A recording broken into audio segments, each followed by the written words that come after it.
Selasa pagi kemarin, warga Kepulauan Nusa Penida Klungkung melaksanakan ritual nyepi segara atau nyepi laut. Meski aktivitas penyeberangan ditutup selama 24 jam penuh, namun masih ada sejumlah calon penumpang yang tidak mengetahui ritual tersebut. Beginilah situasi pelabuhan tradisional Tribuana di Desa Kusamba, Klungkung pada Selasa pagi.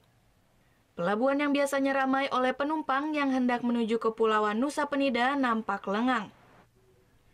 Ditutupnya aktivitas pelabuhan ini terkait adanya ritual nyepi segara atau nyepi laut di Nusa Penida yang mengharuskan aktivitas wisata bahari maupun penyeberangan ditutup selama 24 jam penuh. Meski sebelumnya sudah ada sosialisasi, namun masih ada beberapa calon penumpang yang tidak mengetahui adanya ritual tersebut. Nggak tahu ya. Nggak tahu di sini. Ini rencananya Bapak mau pulang ke mana Pak? Pulang ke Nusa Penida. Nusa Penida ya. Tapi nggak tahu ada nyepi segara sekarang Pak ya? Tadi, saya udah pergi jam 6. Jam 6 pagi ya. Terus nanti pulang lagi Pak, balik ke Denpasar atau gimana? Tunggu di sini ya? Ya nunggu di sini.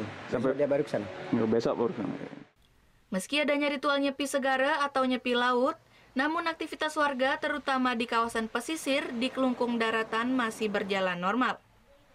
Nampak warga dan nelayan tetap melakukan aktivitasnya seperti biasa. Nelayan di sini gimana Pak? Aktivitasnya masih Aktif. tetap aktif Pak ya?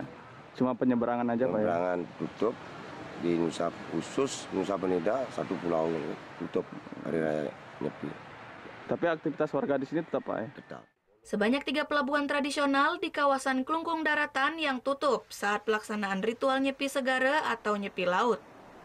Rencananya ketiga pelabuhan ini kembali beroperasi pada pagi ini setelah ritual dinyatakan berakhir. Kadek Martana melaporkan untuk NET.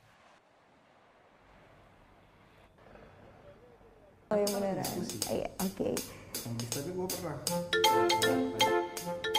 Nah, udah kan untuk beritanya? Jangan lupa di-subscribe, di-like, dan juga di-komen ya akun YouTube dari Net Bali. Terima kasih udah subscribe. Yang belum, jangan sampai lupa. Di sebelah sini nih.